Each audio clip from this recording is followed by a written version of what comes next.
You ask Tiger to calculate. This deals with finding the midpoint between 2 points. The midpoint between the 2 points is 12.547. Let's solve it step by step. Plot the 2 points and calculate the midpoint using the formula. The coordinates of point 1 are x1 equals -68, y1 equals 1. The coordinates of point 2 are x2 equals 93, y2 equals 93. PM represents the midpoint of the 2 points.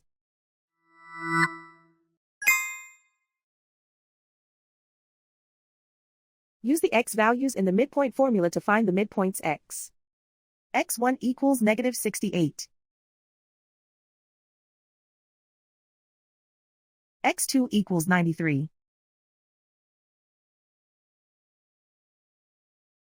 Simplify the arithmetic.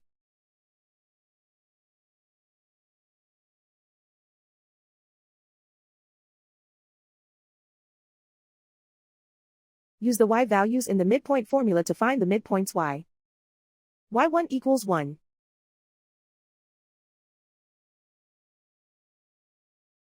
y2 equals 93.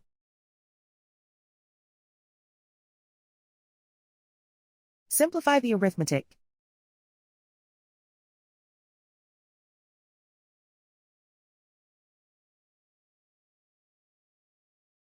And so, the midpoint is 12.547.